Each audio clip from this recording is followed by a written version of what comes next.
Hello, everyone. Welcome back to Notice That, an EMDR podcast. I'm sitting here with Bridger today and a guest that is joining us from across the world. We have our Zoom setup and recording studio here, but super excited for the conversation we're about to have. Bridger, how are you feeling about it? I am ecstatic. We got to talk a little bit before we started recording, and this guest in particular is one that I've been following for a number of years. And in that, just so excited to get to share about their research on this platform. And again, I think just breaking down kind of the barriers between the EMDR trenches of, we have our consultants, we have our trainers, we have EMDRIA, we have basic trained folks. So just kind of increasing that transparency across that ladder of the hierarchy, so to speak, and getting to really humanize one of the, in my opinion, one of the leaders in what EMDR is universally, globally. So really excited for that. How are you doing? Very excited. I am playing back to a moment at the summit that we attended in April, which we've gotten some incredible interviews from that experience. But this being one of them. Yes. You and I sat for a moment and we're like, we've got to get him to talk to us. Yes. And we waited in line for a really long time, and we're the last people left in the room. And we're like, we're so sorry to keep you here another moment. But all of that leads up to this moment. Yeah. Where we get to chat. Yes. So without further ado, Derek, great to have you on the show. Thank you very much. I mean, what an introduction. I mean, that puts me under pressure right from the very beginning. Nice to be here. Thank you very much for the invite. Thank you. Yeah.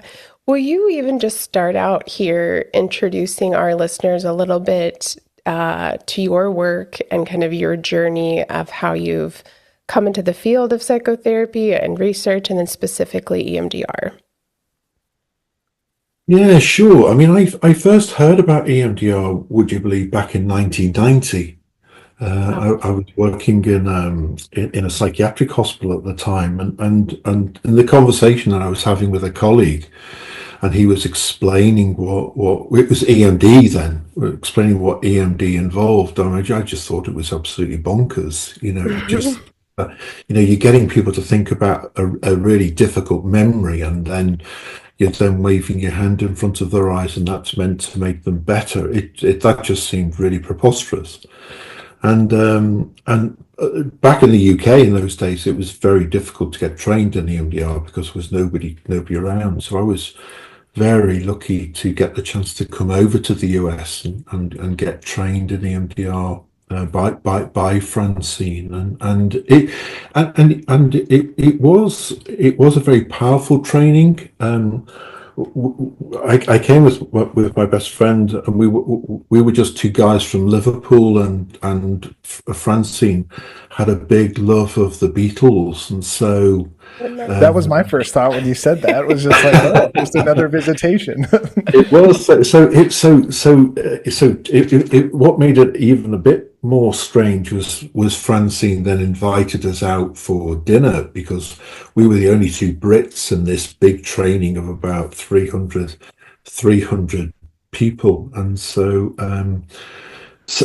yes, it was a real sort of baptism of fire. And so then we went back to the UK. We introduced it into the psychiatric department. This is now in the mid 1990s, and then became very instrumental in terms of developing EMDR within the UK, and then a couple of years later, then joining the EMDR Europe board, and then becoming really responsible for establishing the credentialing criteria for Europe for practitioners and consultants. And so yeah, sort of been around sort of development of EMDR for a long time.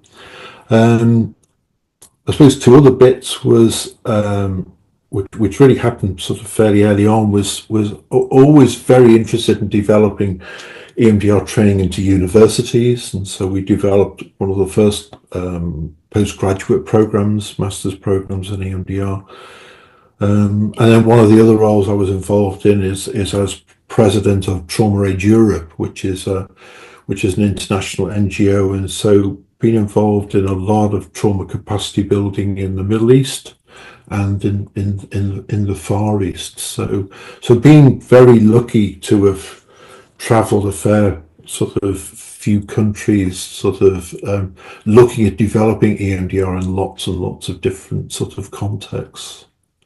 And here I am sort of 30 years later, and I still think that EMDR is a bit weird. Yeah. Well, I actually want to go back a bit, if you don't mind, to it's one thing for a colleague to share this kind of out there idea of a protocol or procedure. Yeah. I think it's another to say, yeah, I'm interested enough to attend a training.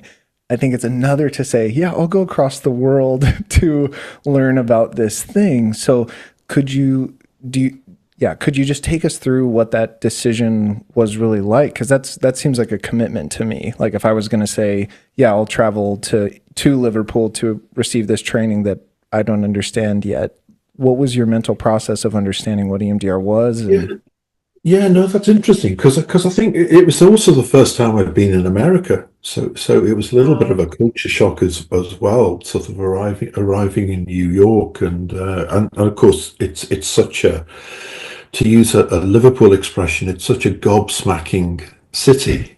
It just completely takes your breath away, as a city. But there's an interesting ethical dilemma, isn't it, when you do training, in terms of the fact that there is an expectation that you work on your own material, and there are two ways of looking at this. In terms of the fact that on one level, there are lots of advantages of that because it can be truly transformative.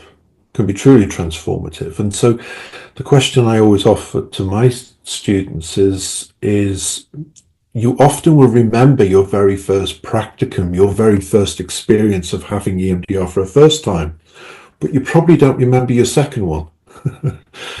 Even though that happened usually the day after, and so it's usually the first one that is sort of that can be very, very transformative in that sense. I think the second bit, which I think also raises a lot of interesting questions about the way in which we train people EMDR, is about why do people become trauma therapists, and often there's a correlation with sort of lived experiences and vulnerability and what I can say with a fair degree of confidence, including myself, is that the percentage of people that come on EMDR trainings that are completely self-actualized is very small. Very small. So you're wrestling with demons all of the time, in terms of you do this very intense training, and you can often sort of you're talking about things, but the probability of triggering people is often very, very high. And that's why, as an educator, it then raises lots of interesting questions in terms of, well, is that the best way of training people in EMDR? By actually deep diving into that sort of that self-experience, if you like, sort of going for going for your own sort of memory experiences. So yeah, that in the mid-90s, that was for me, it was a transformative experience because and I think what surprised me the most is the fact that I think I approached it thinking it was very much a cognitive therapy, right? That it was very much about what's going on up in your brain, and actually being really surprised by the fact that actually, this was visceral. This was like really feeling it on a gut level, really, and for me that was the bit that was sort of truly transformative, because I think with that you've then got an engine to then be able to then come back to your clients with a bit more convincibility, the fact that actually that this might be worth might be worth trying. And so, of course, when you're then going into a big psychiatric hospital and you're speaking to ultra medical model psychiatrists, I mean, no disrespect to them, but they were real ultra. If there was medication, then that was it. And then you're trying to explain to them about the mechanics of EMDR and thinking, well, one of the questions that they ask is, well, how does it work? And thinking back in the mid 1990s, well, how the heck do you answer that? Yeah. And thinking, well, here we are now, 2025, and actually it's, you ask 10 different EMDR therapists, how do we think it works? And you'll get 12 different answers. Yeah, I say that all the time in consultation when we get these types of questions. We have a reputation just on the podcast of bringing in the neuroscience. That's a lot of my background. And it's still a mystery in the sense of we're talking about integrating complex systems here. We're not just talking about, oh, it's this one area of the brain that it, switches some switch and all of a sudden you're healed. We're talking about invitation and subjective expression of deeply held traumatic wounds that there's not going to be a causal mechanism located regionally in the brain. Yeah, that's a very good point, because I think if you look at the model of information processing, Aaron Beck first talked about this in the mid 1980s, and he very much drives it as a cognitive model, as a cognitive framework. Shapiro also describes it as a model of information processing, but she used the metaphor of neurobiology and neurophysiology. Yes. But I think some people didn't get the metaphor. Some people started to really look at it more, and so I think in one sense, was it a mistake? Well, yes and no, I think. Yes and no. I think if it's, I once had a very interesting conversation about Francine. It was probably the only time that she was ever declared that she was upset with me. When I had a conversation about should we drop the word cognitive when we're talking about cognitive interweave, and I got a very stern email back saying under no circumstances no, and gave this really beautiful sort of defense in terms of the fact that why the cognitive bit was actually very much inextricably linked with cognitive information processing. And thinking, well, actually, if Francine, who was just incredibly well read, you would write a paper and then a couple of weeks later she would then email you giving a critique on it, type of thing. She was incredibly well read. But I do think with the benefit of hindsight, there were some missed opportunities in terms of the fact that actually if it had been more closely aligned with some of the Beckian models around information processing, and had been linked in with some of the models around working memory hypothesis, sort of, which again all predate EMDR. Sure, they all predate EMDR. Then I think if there was more of a synergy with some of these models which are more broadly accepted, in that sense, and we can talk about this a bit later on in terms of where EMDR is at a disadvantage with that, particularly when it comes to research. But I think if there had been a way to have linked in more with some of the existing models, then I think EMDR probably would not be seen as the sort of quite an isolationist, quite insular sort of model that it is.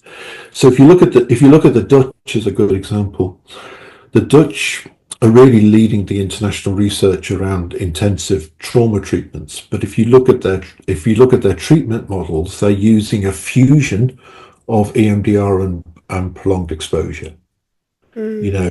And I just think this is very interesting, because what the Netherlands really have done in a very inspirational way is link in with the CBT community and work hand in hand together. So it's not about conflict. It's not about one's better than the other. It's about acknowledging the virtues of different ways, and actually, if you then bring them together in a certain synergy, can you get a more safe and more effective and more efficient and relevant way of working with it, in that sense. And so as somebody who sits in myself in both the EMDR community and the CBT community, you pick up a lot of that hostility, where EMDR is seen as speaking within its own echo chamber. It's very, very good at talking to itself, in that sense. And you've got this really interesting, really quite groundbreaking, revolutionary therapy, but actually it would be very useful to be more friendly with other organizations. And so if I just played the roles of devil's advocate, in September of this year, the International Society for Traumatic Stress Studies will be holding its big annual conference on the East Coast. But, and there'll be hundreds and hundreds of papers presented at that conference. But how many of those will be based on EMDR? Very few. Yeah. Very few. But actually, ISTSS are probably one of the major political players in actually informing health policy, in actually forming treatment guidelines, in that sense. Now, we'll have our own conference in California, a couple of weeks earlier. There'll probably be 2,000 people there. It'll be a great conference. Yeah. It always is.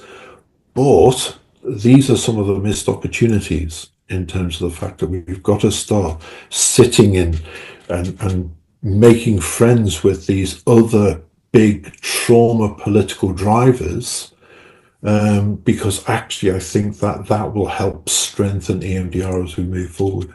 Yeah. Jen, I have a question that's going to go down more of the evidence-based therapist route. Do you want to? Well, before we go that direction, just hearing you speak about this feels like such a unique perspective that we have yet to have as a part of the podcast. We talk to people that are very much within that almost insulated bubble. Yeah.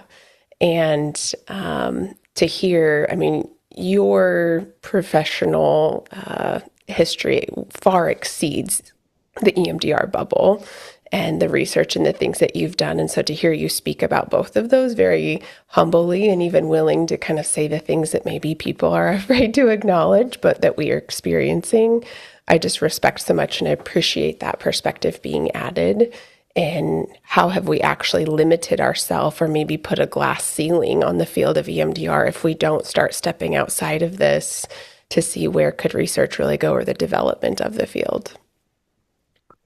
No, thank you. But I think if you look at, again, sometimes, you both know this, in order to understand where we are, you've got to go back to the past and understand how we've arrived at this point. But if you think about the way in which Francine developed the training models, is the fact that she had these very interesting ideas. The best metaphor I think to use is that it's almost like building a ship whilst you're out to sea.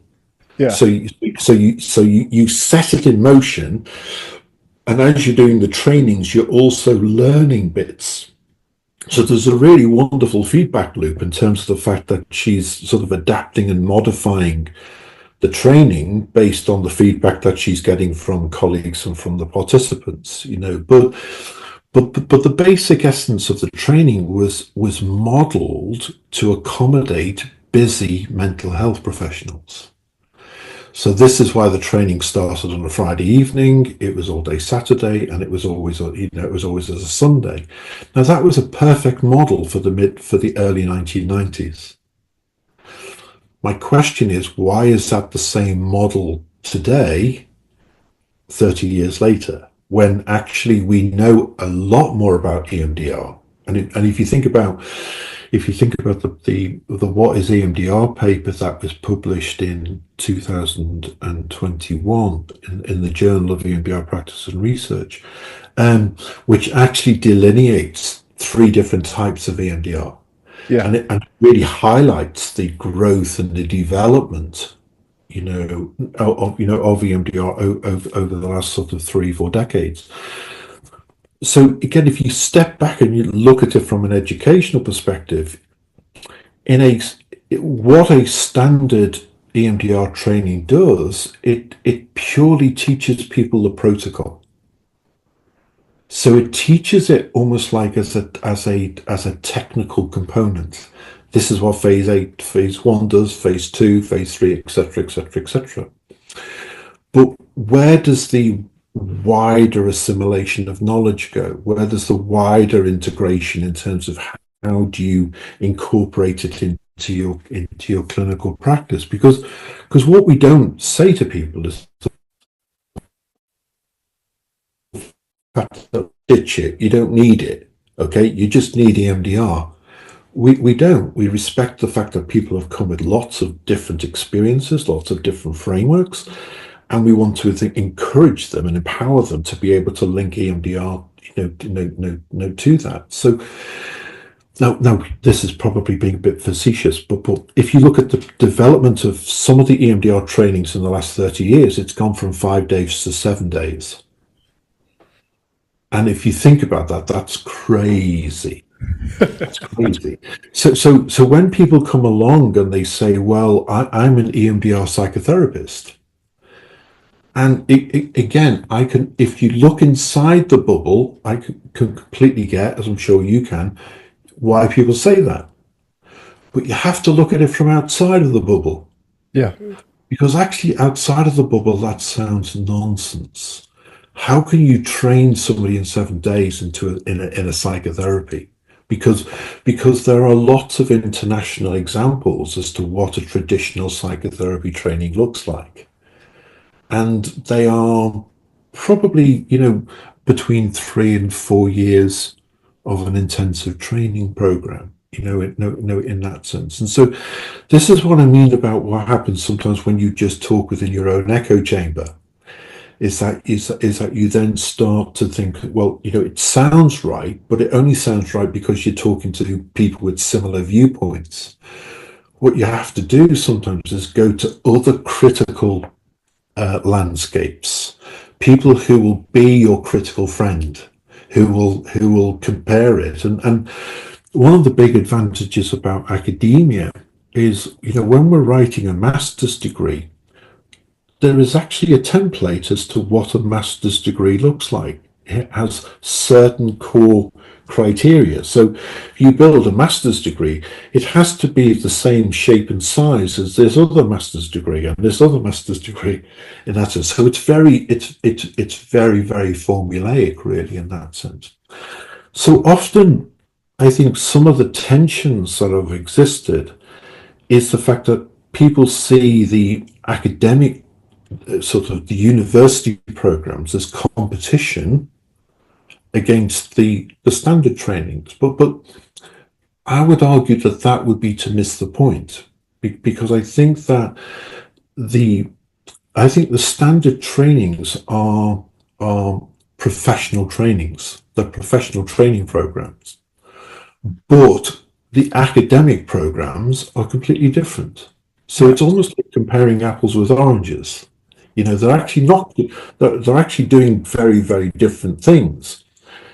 My argument is the fact that if you want to reinforce the future research and development in EMDR, then actually strengthening the links with universities and academia becomes really, really essential.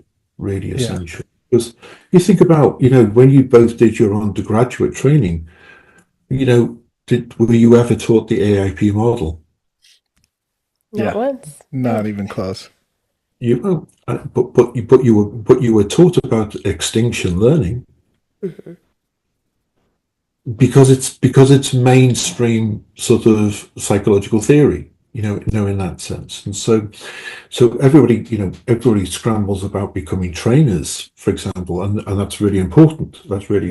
But actually, if you want to develop a solid base for EMDR for the next generation, then encourage its development in undergraduate curriculum, in mental health programs, in psychology programs, in social work programs, is to get the adaptive information processing model in there, because once it's planted and people start to see its ubiquitousness, then I think the quantum leap towards EMDR and then future developments is less a big jump than it is now. Yeah.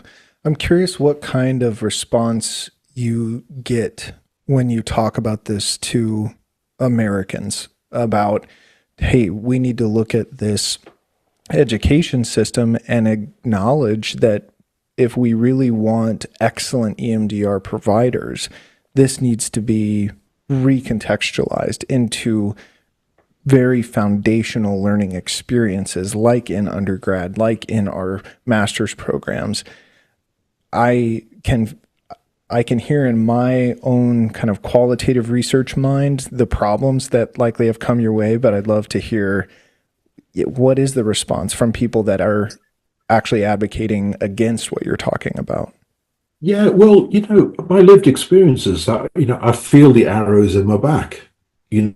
I bet that's always the case, because I think it's based on a misconception. Is the fact that what people often hear it in terms of the fact that, no, get rid of the professional trainings, it all needs to move to academia, and actually that is not what I'm saying. What I'm saying is that you need both.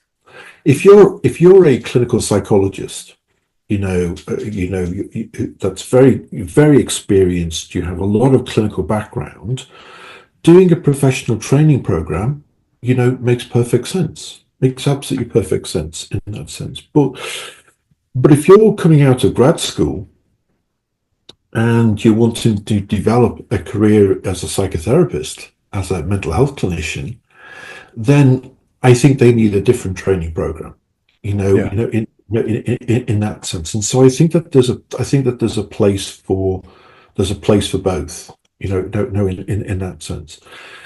I was very honored to do a keynote for IMDRIA around about 2018, I think, when the NICE guidelines came out, and I mentioned about the drive into academia and got a very, very nice round of applause. But here we are 6 years later, and there's been no progress on that. Yeah, no progress on that. And we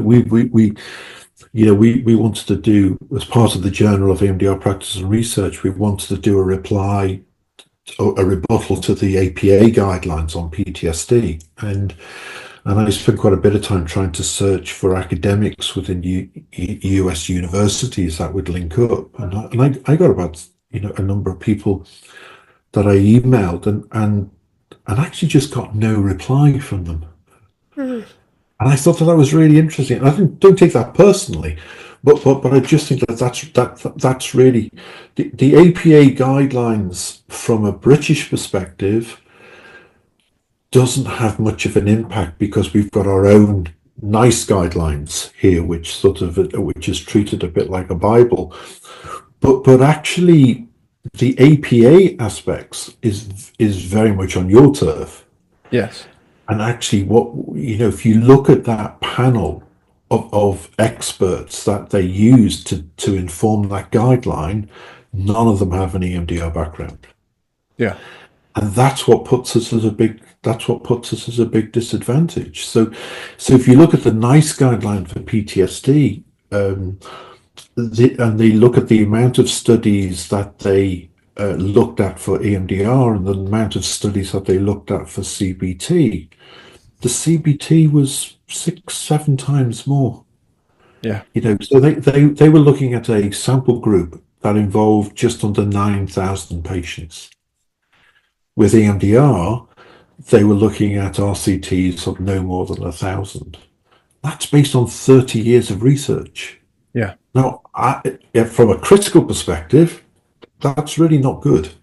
If we've only got 1,000 patients in 30 years that are being used to inform a clinical guideline on PTSD, then you can see why we're vulnerable. You can see why actually we're not making the inroads, that we are. So now I know a lot of people. I mean, you mentioned it before about your qualitative research background, and qualitative research is really essential. It's really important.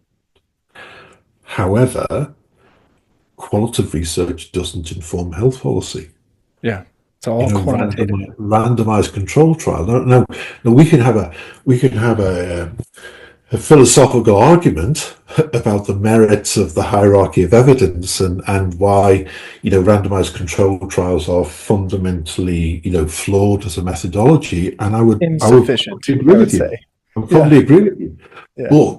But the way in which macro health policy works, that's the currency. Yes. And we're not going to change that. We're not going to change that. So rather than spit our dummy out and throw all the toys out of the pram, I think what we've got to say is, look, they're the rules of the game. Let's play the rules to our advantage. And that means, funding randomized controlled trials, getting the robust data, getting the collaborative, academic partnerships together so that you're then starting to inform the scientific literature. That for me, I think, is really essential if moving forward. Yeah. Yeah, I'm sitting here curious of how anywhere from policymakers, leaders in the field, all the way down to the clinicians who are taking that professional training, how do we get involved in further evolving and developing the field, or how do we play a part in that when sometimes those changes feel so out of reach to the majority of clinicians? Yeah, and I want to supplement that with, so we have a training institute that we're getting ready to offer basic training. And with my relationships at the university, this is a human perspective, perhaps from the qualitative side, but of the receptivity across academics in charge of curricular design and facilitation to even my ability to offer something like what you're talking about to the university through partnership with our institution. That there's a gambit of people that are like, absolutely, EMDR needs to be available to our master's level students. And then to the other side, that is likely cognitive, more cognitive neuroscience kind of background folks, is EMDR is a cult. And we don't really it's not important to the students to offer that as a course. And so lobbying for support to get even just a 3 credit hour, semester long course on the material is painstaking. And I think there's a long history that informs that struggle. One you pointed to being just the favorability of quantitative data and its history in collusion with the cognitive folks. They cornered the market and said, I'm going to fill it with stuff that supports my methodology, and I speak the way that doctors want me to speak. And so CBT is the way, trauma-informed CBT. You don't need anything else. Versus the other side of more somatic-informed, holistic methodologies that deal with this stuff in a deeper way. There's just challenges there that it's going to be hard. It's going to be a years-long task for me to advocate for even just this 3 credit hour course to be offered to the students that I am in the classroom with every day. Yeah, I go with that, and that's very well put. Let's just scope out a lot of the things that you've said there. Let's look at both ends of the spectrum. I totally get what you're saying in terms of that. The skills required for running a randomized controlled trial are extreme. They are extreme. They are very expensive. But the thing is the fact that one of the big advantages of universities, for example, is the fact that there is a huge amount of help. Yes, there's a huge amount of help. We in the UK, for example, there are designated clinical trials departments who help you set up these RCTs. You're not expected on one level to do it on your own. You're expected that there is a team And so I think there is something about the fact that actually an awful lot of this experience doesn't have to be reinvented because it's already there. It's just finding better ways of connecting with it, in that sense. So I think the other, if you go to the other end of the spectrum, is that you talked about developing a curricula for the basic training. Now, you used a really interesting word there, which I think is important that we focus on. Basic. Mm-hmm. This is a fundamental problem. Yeah. Because basic doesn't equate to postgraduate language. It does, it absolutely, so actually it does EMDR a disservice to say that you're going to do a basic training, because the vast majority of the people who come on that training program probably already have a degree. They already have a mental background. So it's an add-on. Okay, so this is why things like language becomes really important. So when we were developing the master's degree in EMDR, a long time ago now, but when we were developing it, these were the conversations we were having with our educational colleagues, because what they were saying is the fact that no, it's not basic. It doesn't fit in with the other algorithms, really, in that sense. Now we know what it means in terms of the level one is very much about encouraging people to stick to the rules, stick to the basics of EMDR, stick to the basics of EMDR.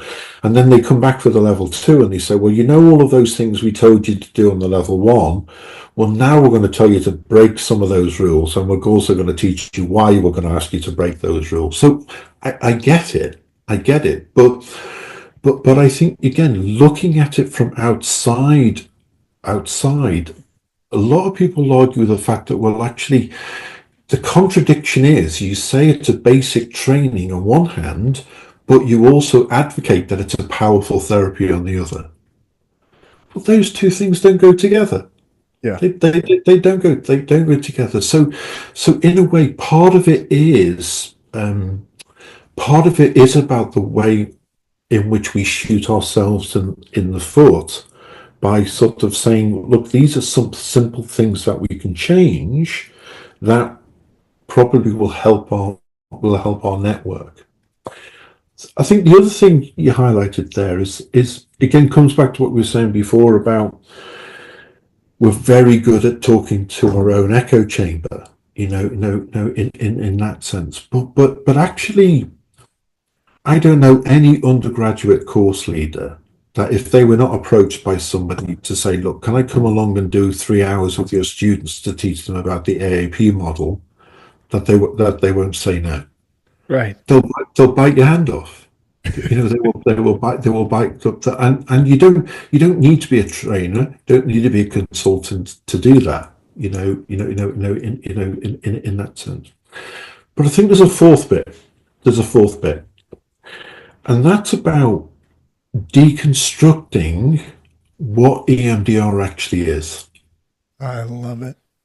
And the thing is the fact that, do you need to be a clinical psychologist to teach people the safe place exercise? Of course you don't. Do you need to be a clinical psychologist to teach people a lot of trauma regulation skills? Hopefully not. do you need to be a psychologist to do things like like a pendulation technique? Just notice it, just bring yourself into the present. Just notice it, just bring yourself into the present. And now, the thing is the fact that what we've got to do is we've got to look at the whole skill set of EMDR and then realize, okay, well, what's the bit that needs to be done by specialist mental health professionals? And what's the bit that don't? Because when you go to a country like Iraq, which has a prevalence rate of PTSD approaching 65% of the population, and they have less than 100 psychologists, well, there aren't going to be the clinical psychologists to do the work. So you have to take a different perspective, and so you've then got to look at, well, what are some of the adaptations that we can make to EMDR, and how can we train people up to just maybe just do part of it, not all of it. Now CBT is much further down the road than this. So you've had low intensity CBT around for the last 20 years, and it's really making inroads into the World Health Organization. It's really playing a very pivotal part in trauma capacity building. EMDR is really struggling with this, because if you take an organization like EMDR Europe is 100% opposed to low intensity EMDR. It's completely opposed to it, in that sense. No, on one level, I can understand their concerns. I can understand the needs to research this and to not to be exploitative with it. But what we can't do, if you've got the luxury of sitting in a first world health economy, you can't then make a decision on a third world health economy as to how they should implement their services. Because actually then, otherwise, what you've got to look at it from the position of a donor.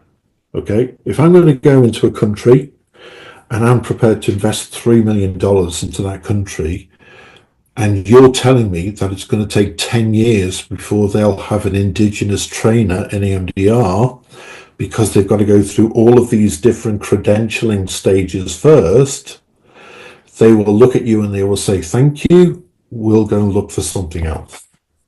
And that's what they do. So we have to have a different conversation.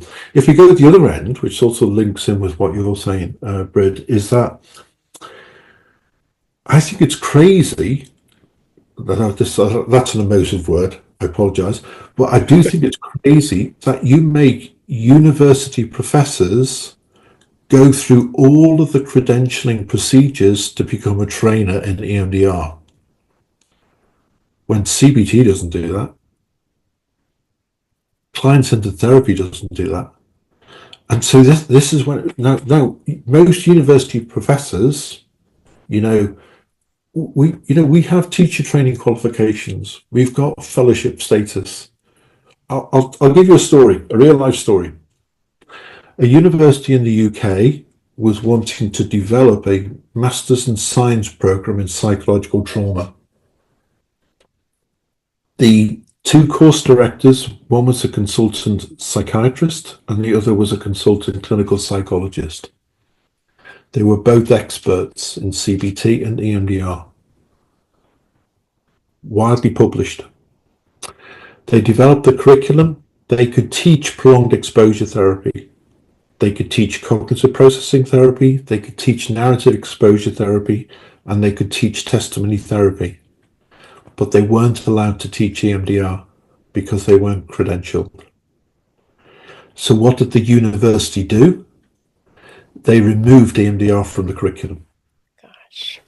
Now, that is a public relations nightmare.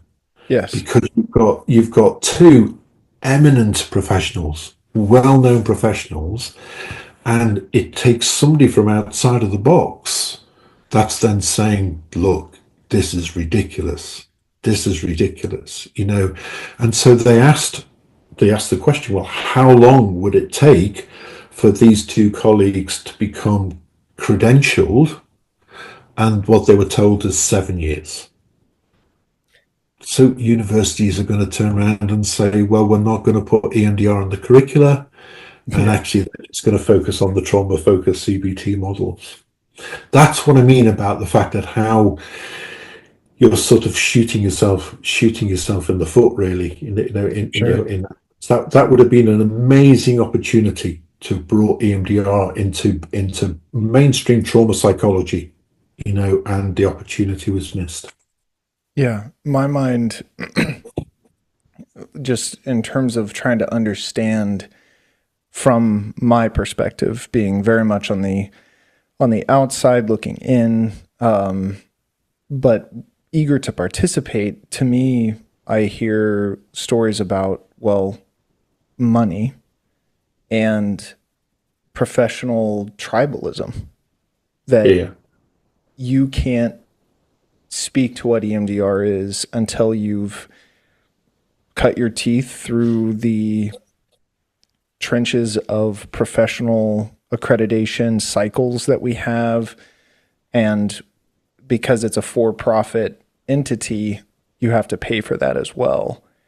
But that, to me, when we talk about knowledge creation, this is one of the endlessly frustrating elements of EMDR to me, is that it's so held behind closed doors that you have to learn to speak the language before you can learn the password to get in the door, before you can, keep going with anything that's going to actually influence what public education looks like.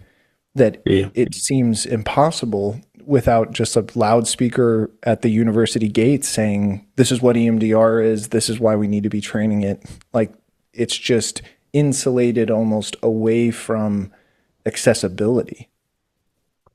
Yeah, and it's interesting because there's a guy called Paul Salkowskis, who's one of the pioneers within the CBT community here within Europe, and one of his criticisms of EMDR is that it's a branded therapy.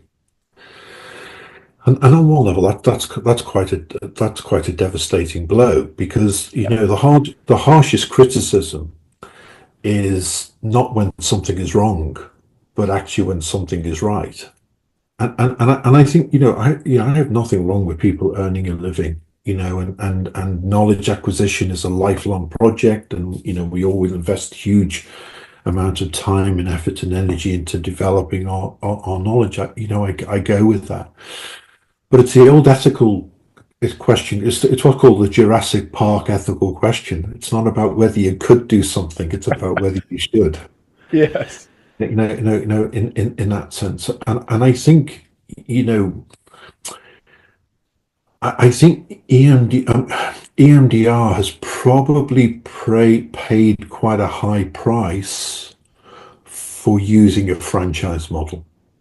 Yeah. In that sense, and I know there will be people who will be very critical of that, in that sense. But I think when you're inside the tent, you will passionately support the franchise model.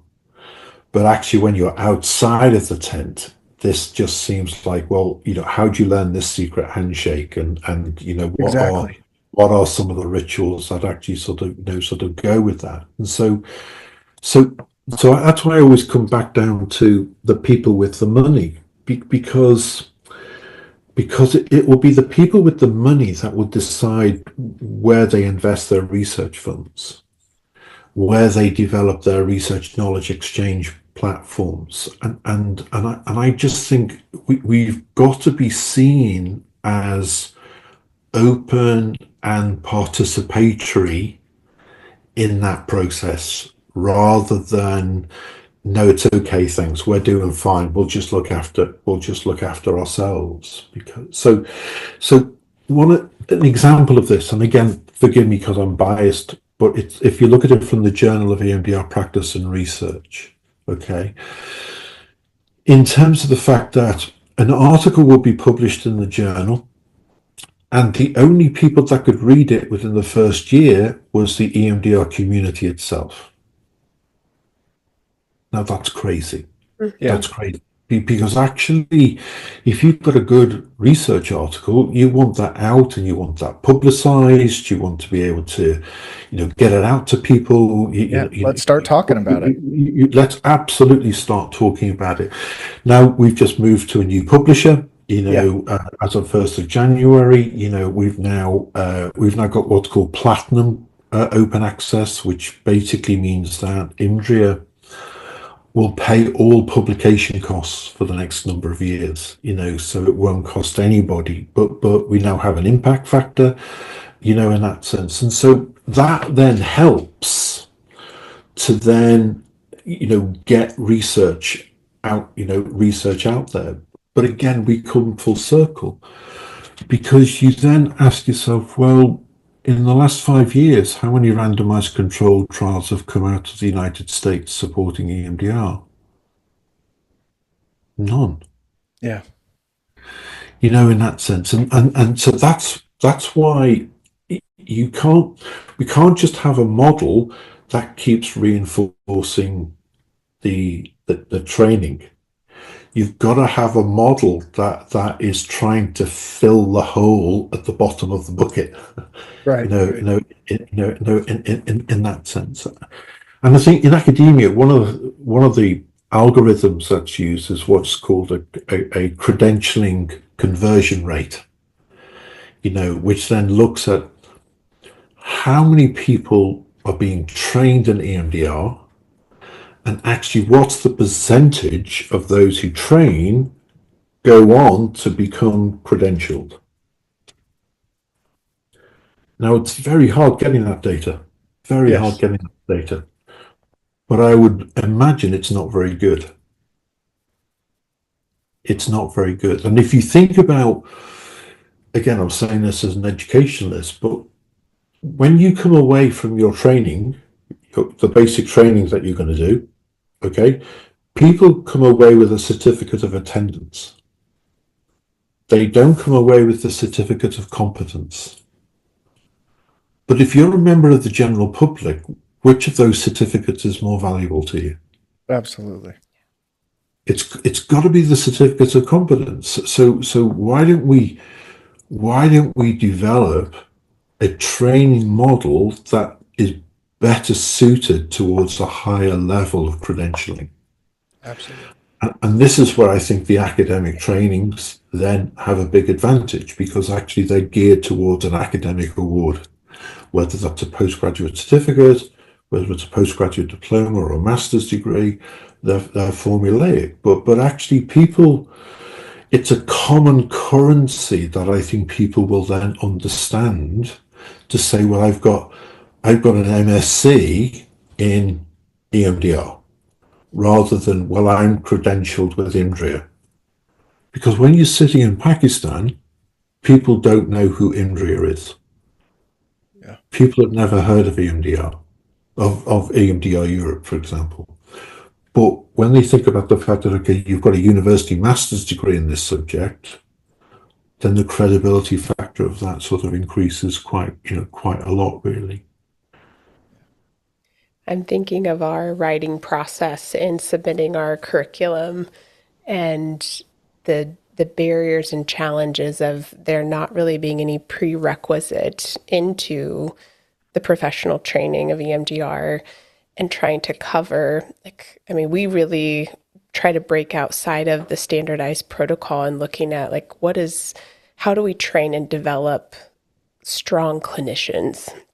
How do we teach the neuroscience of memory reconsolidation and introduce the fundamental concepts of somatic work? And how do we bring all of that together with information processing and the protocol and how it's played out? And we have 40 hours to do it. Only 20 of those where we're actually teaching and 20 where we're practicing.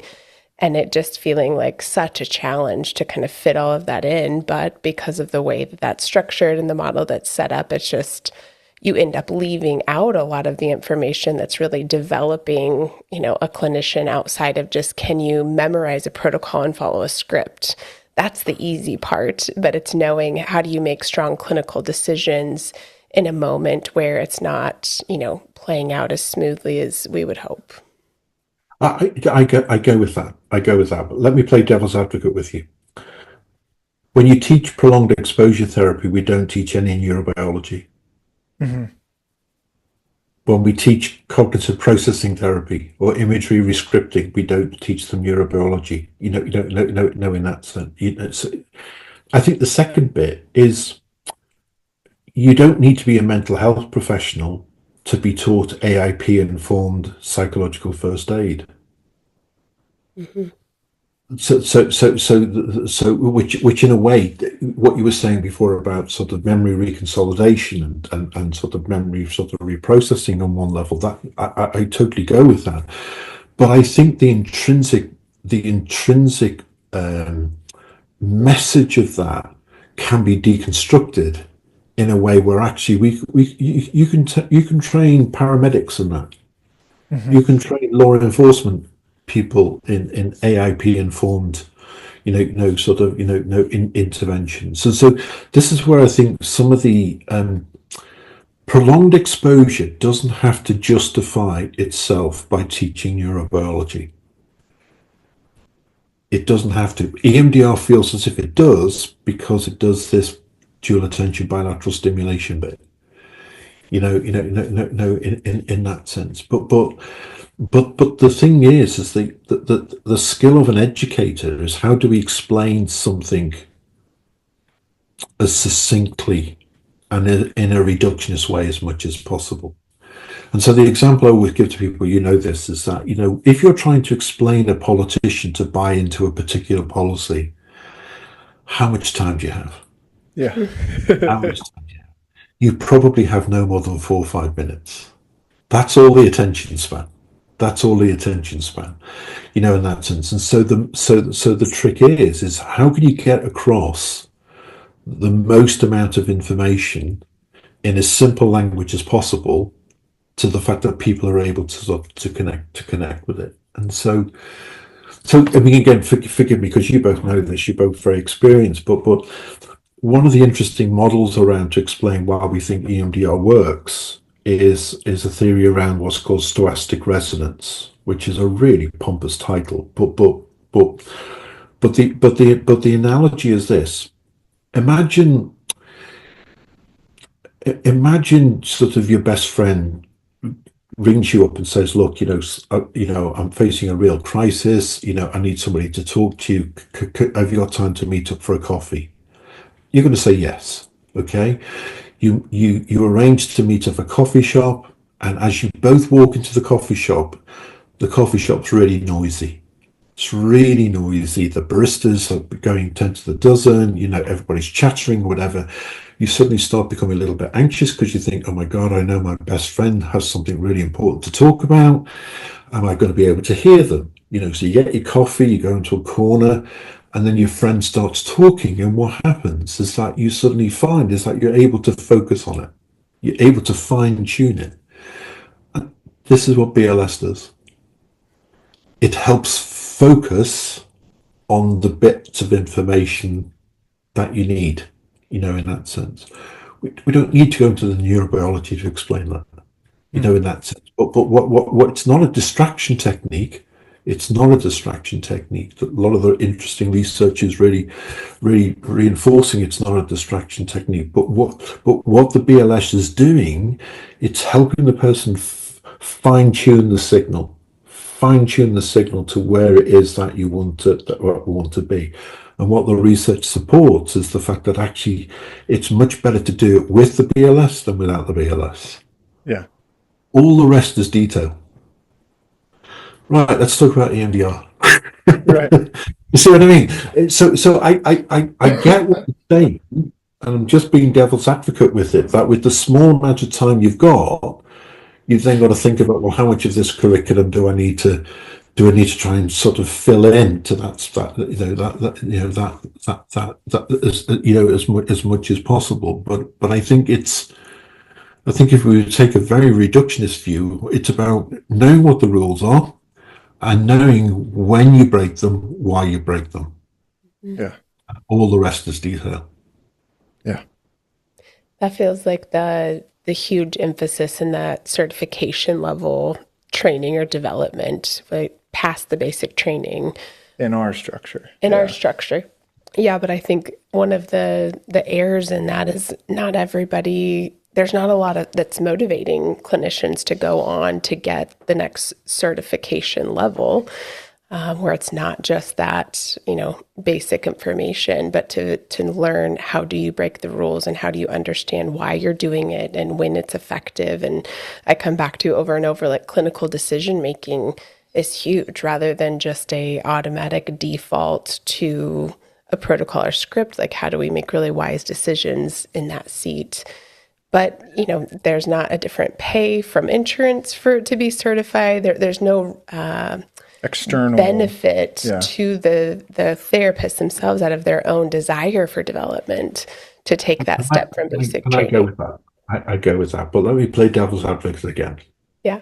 Okay. And it comes back to the beneficiaries. If a client is going to make a decision between two EMDR therapists and one is credentialed and one isn't, which one is the client much more likely to go towards? Absolutely. And it's always the credentialed one. If you think about, one of the first questions, and I know this is an unfortunate way of looking at it, but one of the first questions that comes up in any malpractice is the person credentialed? So the credentialing doesn't just protect you. It actually protects the client, but it also protects the professional reputation of EMDR. And that's always absolutely 100% always promote credentialing. I fully agree that I think the issue in the system is that we have so many out there without that next level of credentialing. It's not a requirement. Like the level of information we get through certification, I wish was something that we were receiving, all clinicians were receiving related to EMDR. And that when that step is not received, I think we see high burnout in the EMDR clinicians because they try to apply it and they say, this just doesn't work. Or I saw abreactions or these, negative results from clients. And so that I wish there was more that was either requiring or encouraging clinicians to go ahead and continue that developmental track past just the basic training. I go with that, and I think that's a very fair and very valid point. But let me just push back on that gently. Yeah. Okay, let's just take two principles. Okay, one is around dissociation, and one is around abreactions. Okay, is the fact that what we have to do is we have to normalize dissociation. Mm-hmm. Okay, we've been talking for an hour. One of you would have dissociated at some point in this last hour. Maybe even 10 times. So, that's right. It just happens. No, do I take that personally? Of course I don't.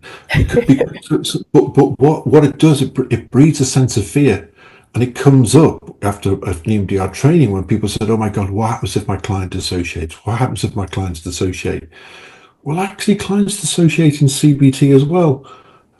Clients dissociate in client-centered therapy. Clients dissociate when they're going around the supermarket.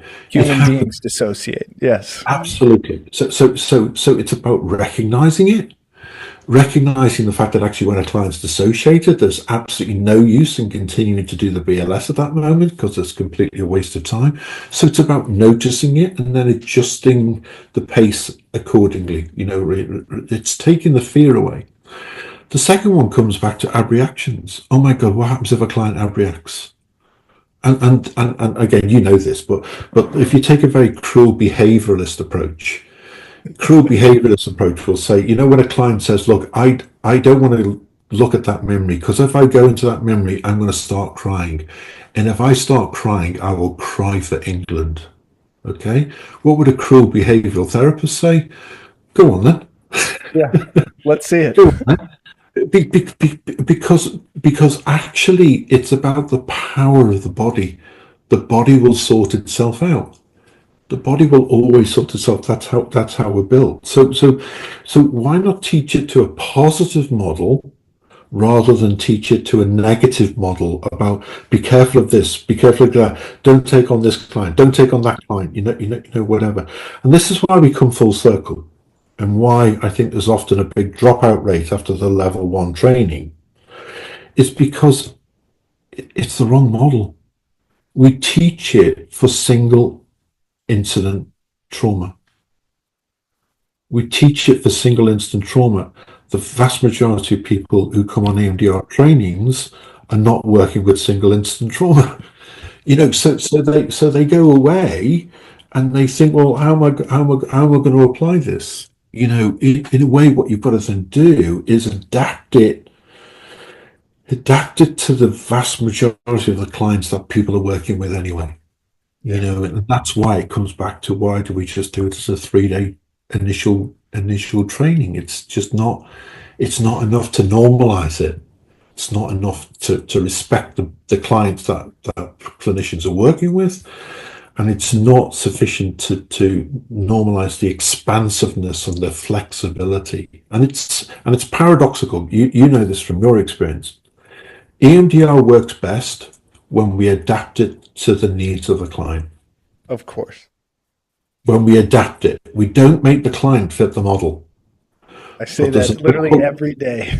Yeah, but there's an awful lot of people who come up with from a level 1 training, and they've got their script there, and they're making the client sort of fit. They're making the client sort of fit. Fit the model really in that sense. So that's why I come back to we've almost got to go back to the pedagogy of what's the architecture of these trainings, and looking at how can we do this in a very, very different, in a very, very different way, really, in that sense. And I suppose in conclusion, the progressing from 5-day training 30 odd years ago to a 7-day training now, that to me doesn't seem good progress. 2 days of progress. It just doesn't do so. Yeah. Yeah, one would think that means there's forces pushing against it, as opposed to just people not developing the infrastructure. And that, I think, is where here in our perspective of the landscape of professionalization in EMDR, it to me is about patient diligence to get there, and to continue to advocate and to continue to build training experiences that embrace what EMDR is really trying to do. I talk about it every day that EMDR is not the 8 phases. EMDR is not just this small thing that you get to at the end of your professional development. This is a beginning to understanding how humans heal in general. And from there, can we capture that and distill it into a compelling, motivational invitation that hopefully joins hands in this interdisciplinary world that we live in, and doesn't further silo or push away in this tribalistic kind of disconnect? Yeah, and I go with that. I wholeheartedly go with that. But we will only achieve that if we come out of our own echo chamber. Yeah. If we stay within our own echo chamber, then it will just continue to be different. And so we need to build those partnerships. We need to build those directions, because actually, if we don't, then actually we're just making it harder for the next generation. And I think what will happen, people will seek something else. They'll go down a different road, and then we would then have lots of missed opportunities, really. So, Francine always used to say the future is in our hands. And I think she's absolutely right. It is. But if we're not careful, it won't. Mm-hmm. Because of other things that will then come along that will then sort of take, will take over the space, really, in that sense. Yeah. So, Derek, do you have any words of encouragement or invitation on even a more granular level of the EMDR therapist who's listening to this podcast today, kind of zooming in from the systemic level of what needs to change or happen on a large level, and what do we do when we're the feet on the ground doing this work? Well, I think if you look at a lot of models of supervision, a lot of them are very similar in terms of the fact that we start off very novice-like, and we progress towards a heightened level of competency. I think if we look about the AIP model, and if you, again, when I first learned EMDR in the mid-1990s, we never learned about AIP, because actually that wasn't in Francine's thinking at the time. AIP came later, But I think as somebody who, has really explored a lot of different models, the adaptive information processing model still represents one of the most groundbreaking perspectives of people's lived experiences. It really is a revolutionary sort of way, a way of thinking about it. And I think that, so there is something about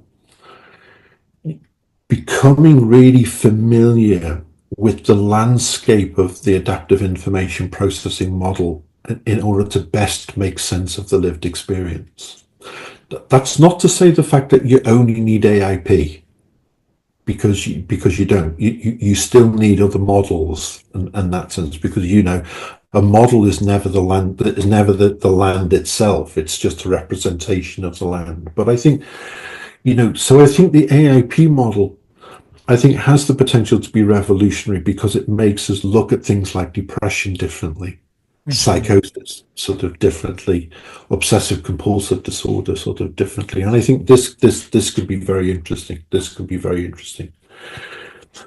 The negative is the fact that, but we've still got to do the research to support that. And I think depression's a very good example. That I think the research evidence base on using EMDR depression is just growing and getting stronger, getting stronger all of the time.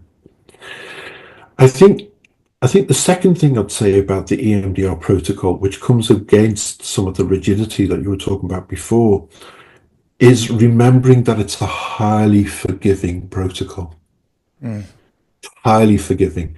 We miss bits out, we forget bits, and clients still process. They still get they still get there. So it's about not activating the Christian guilt, and acknowledging the fact that even us, when we put training videos out, and our students pick up on the fact that we didn't ask the right negative cognition, and we forgot about the VOC, type of thing. Really, and all of that's interesting, but it does tell us the fact that actually we need to use it as a way of being liberated by it, being liberated about to understand the basic mechanics, understand the basic architecture, but adapt it to the person that's absolutely sort of in front of you. Because I think actually I've been very lucky to be trained in lots and lots of paradigms over the years because I'm very old. But I would have to say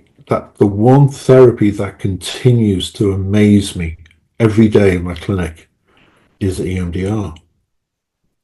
Because a client comes in with a memory of this experience, and X amount of times later, and it's sitting in a different way.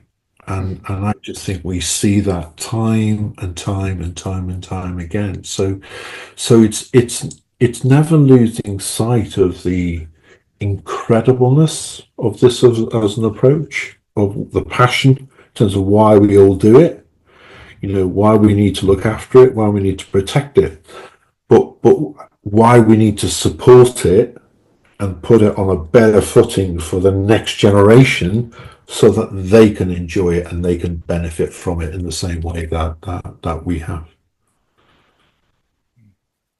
I hope that answers it. That feels so just inspiring to hear you boil that down to, like, what can we be doing in the room or in our learning process that could maybe impact a larger change if we're not in the seats to make the decisions on all of these things. How do we still invite clinicians to be a part of that? Yeah. I think it's also a great kind of place to land the plane. I don't know if there's a place that you want to direct listeners to, Derek, to either continue following your work specifically or work that you want to highlight in these last couple moments, just to make people aware as they're listening. No, thank you for that. We're just about to finish a 4-year project called the Oxford Handbook of EMDR, which is going to be the most definitive textbooks in EMDR. It seemed a very good idea when we started this 4 years ago. 4 years ago, very good. But we are literally on the home straight. This, in a way, goes back to something you said very early on. Is about writing academic chapters. So I think you mentioned it before, Britt, when you were talking about the fact that, well, people have an idea and then they go out on a lecture, on a tour, and start selling this idea. and then boring academics like me come along and say, well, okay, that's all very interesting, but where's the evidence base to support that? Yeah. And it's amazing the amount of people who turn around and say, well, not really interested in the evidence, but I just know it works. I just know it works. And you can see why academia just says, okay, thanks, but no thanks. Yeah. Is the fact that if you've got an idea, you've then got to go and test it. And so my old psychology professor used to say, it's not about whether you know something, it's or whether you think something, rather. It's about whether you know it, whether that's informed by the literature. No, in that sense. So this is what we've tried to do with the Oxford Handbook, is really justify everything that's in there so that it's on a robust academic, theoretical, empirical framework as much as possible, really. So it's a textbook of around about 45, 46 chapters, all in all. So we've tried to cover the landscape as much as we can, but we're still using this temporal framework of past, present, and future. So that will be rocking and rolling later on this year. Beautiful. Is there any digital footprint of that idea that's public? Yeah. So some of the chapters are already available at Oxford University Press. The handbook series is very well known. There's lots of handbooks, lots of different theories, therapies rather, in that sense. So yeah, that'll be probably the most up to date textbook, academic textbook. So exciting. Yeah, we're midway through a season on the podcast that we've called Back to Basics, kind of playing on this idea, but we're just walking through the third edition of her book. And so it's a really exciting just idea of hearing that there's going to be an Oxford handbook on it as well. Maybe a future season. Very, very exciting. Feels like something that feels like a prerequisite reading or maybe a parallel reading project to basic training. Should be. Yeah. Well, Derek, we'll hang out here after the recording stops just to kind of say our goodbyes off screen, but thank you so much for your generosity and agreeing to come on the show, and we hope to have you again sometime. Thank you very much for the invite. Cheers, guys.